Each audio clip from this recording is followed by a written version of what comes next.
수술이 성공적으로 끝났습니다. 의사의 말에 주저앉아 울고 있는 엠마 브라운 씨의 사연입니다. 사연을 시작하기에 앞서 구독과 좋아요 부탁드려요. 여러분의 구독과 좋아요는 영상 제작에 큰 힘이 됩니다. 사연 시작해 볼게요. 안녕하세요. 저는 동생과 함께 살고 있는 엠마 브라운입니다. 런던의 흐린 하늘이 병원 창문 너머로 보일 때쯤 저는 세인트 메리 병원 대기실에서 무거운 마음으로 시계를 바라보았어요. 벌써 4시간째 제 옆자리에서 동생 소피는 또다시 고통에 몸을 웅크리고 있었어요. 소피야, 조금만 더 참자.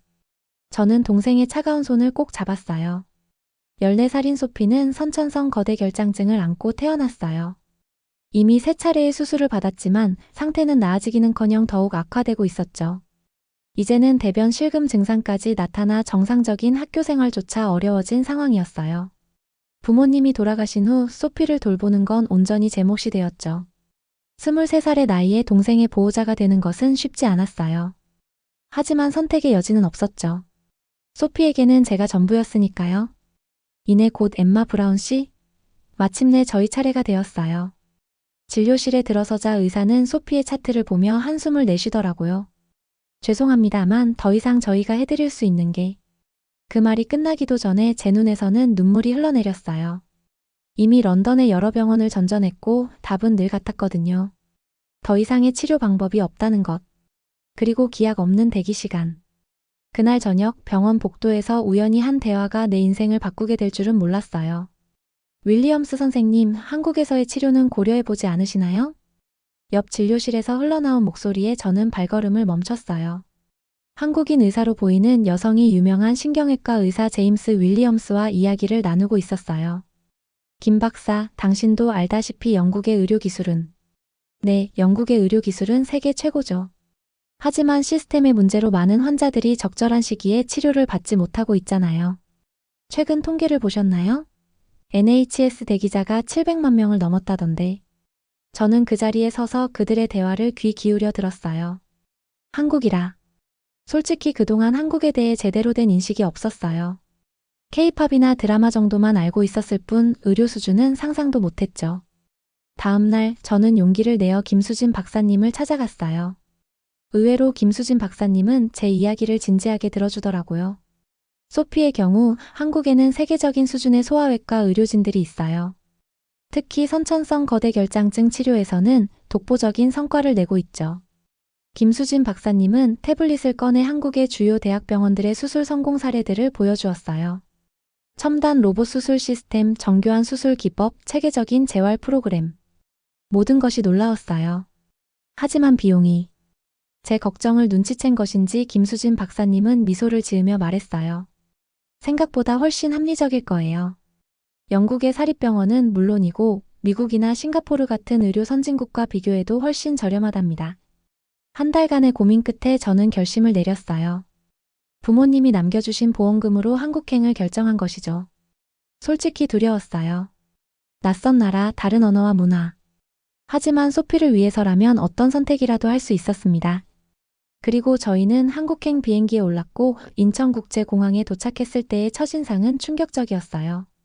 현대적이고 깨끗한 시설, 정돈된 시스템, 그리고 무엇보다 놀라웠던 것은 의료 관광객을 위한 전담 서비스였어요.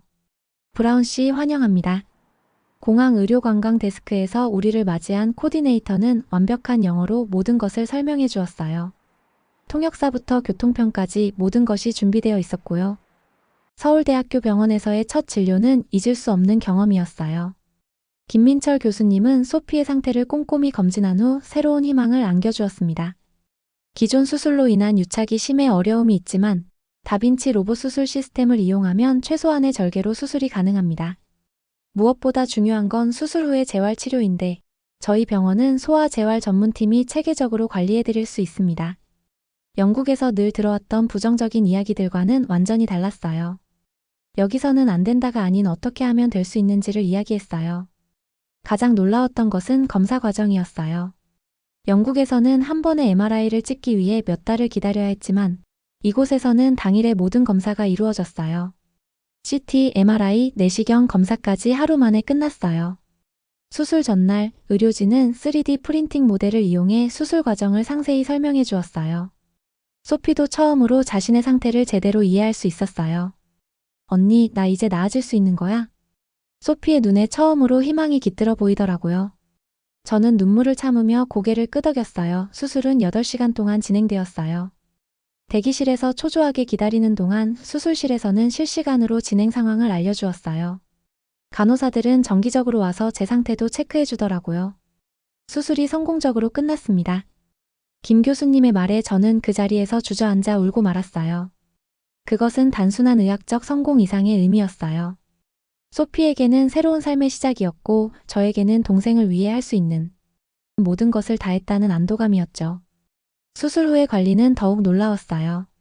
전담 간호사가 24시간 상주하며 소피의 상태를 체크했고 재활치료사들은 매일 소피의 상태에 맞춘 운동 프로그램을 진행했어요. 병실은 마치 호텔 같았고 식사도 소피의 상태에 맞춰 특별히 준비되었어요. 영국에서는 상상도 못할 일이에요. 같은 병동에 입원 중인 환자의 말이 가슴에 와닿더라고요. 이곳에서는 의료진들이 환자를 단순한 케이스가 아닌 한 사람의 인간으로 대했죠. 한 달이 지나고 소피는 놀라운 속도로 회복되어 갔어요. 이제는 혼자서도 화장실을 갈 수 있게 되었고 통증도 많이 줄었다고 하더라고요. 무엇보다 달라진 것은 소피의 표정이었어요. 늘 불안과 고통으로 일그러져 있던 얼굴에 웃음이 돌아왔어요. 언니, 나 학교에 다시 갈 수 있을까? 소피의 질문에 저는 확신을 가지고 대답할 수 있었어요. 당연하지. 이제 모든 게 달라질 거야. 재활치료가 끝나갈 무렵 저희는 중요한 결정을 내려야 했어요. 영국으로 돌아갈 것인가 아니면 한국에서 새로운 삶을 시작할 것인가? 한국에서 지내요. 소피가 먼저 말했어요. 저도 같은 생각이었어요. 이곳에서라면 소피가 정기적으로 검진도 받을 수 있고 필요할 때 언제든 적절한 치료를 받을 수 있을 것이라는 생각 때문이었죠. 저희는 이내 서울 외곽의 작은 원룸을 임대했어요. 저는 영어 강사로 일을 시작했고 소피는 국제학교에 입학했어요. 처음에는 모든 것이 낯설었지만 점차 적응해 갔어요. 6개월이 지난 지금 소피는 완전히 다른 아이가 되었어요. 학교에서 친구들도 사귀었고 방과 후 활동도 시작했어요. 매주 정기적으로 받는 검진에서도 좋은 결과만 나오고 있어요. 어제는 한강공원을 산책하다가 소피가 갑자기 제 손을 꼭 잡더라고요.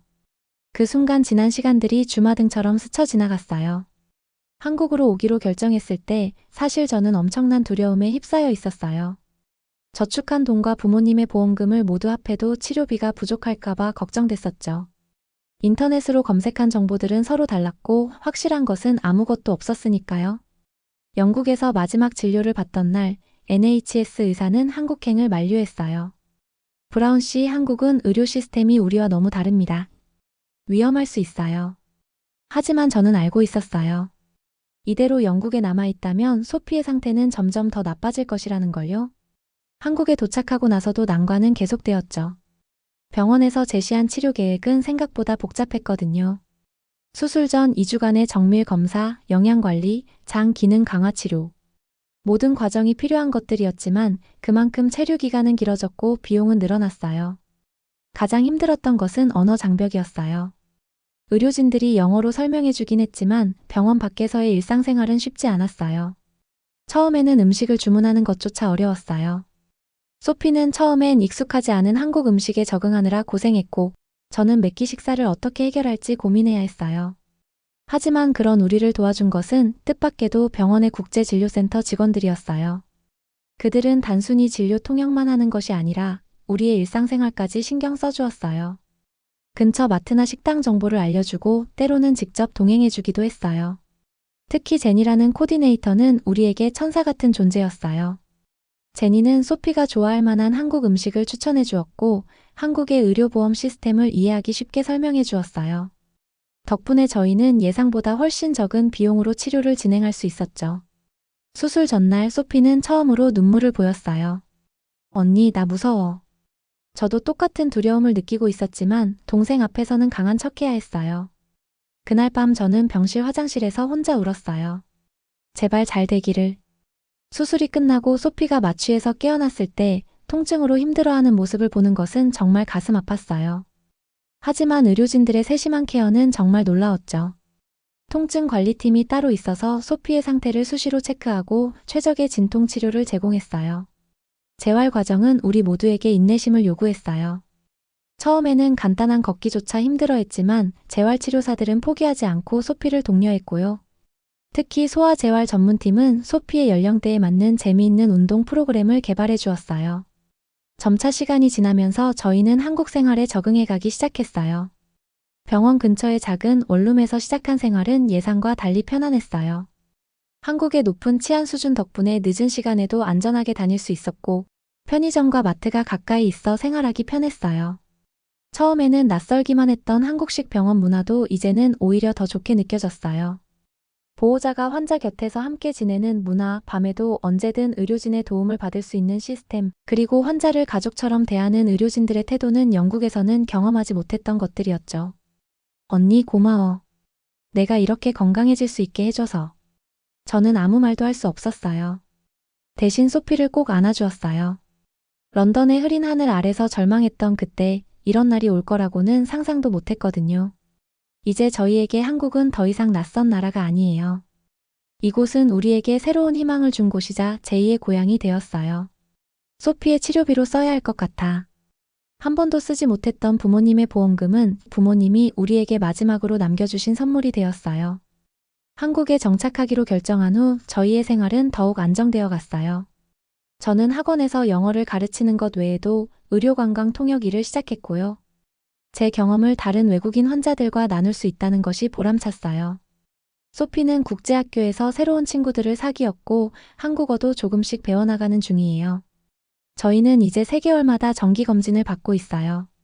매번 병원을 찾을 때마다 의료진들은 소피의 회복 상태에 감탄해요. 정말 놀라운 회복이에요. 이제는 정상적인 생활이 가능할 거예요. 그 말을 들을 때마다 저는 한국행을 결정했던 그 순간이 얼마나 다행스러운 선택이었는지 다시 한번 깨닫게 되더라고요. 창밖으로 보이는 서울의 밤하늘은 유난히 맑네요. 이제는 더 이상 영국의 흐린 하늘을 그리워하지 않아요. 저는 이제 알게 됐어요. 때로는 희망을 찾기 위해 멀리 떠나야 할 때도 있다는 것을. 그리고 그 용기 있는 선택이 우리의 인생을 얼마나 크게 바꿀 수 있는지를. 저와 제 동생의 인생을 바꿔준 한국의 의료 시스템과 의료진들께 너무 감사드려요. 저의 이야기가 누군가에겐 큰 희망이 되었으면 좋겠네요. 오늘의 사연은 여기까지였습니다. 재밌게 보셨다면 구독과 좋아요 부탁드려요. 감사합니다. 감동까치였습니다.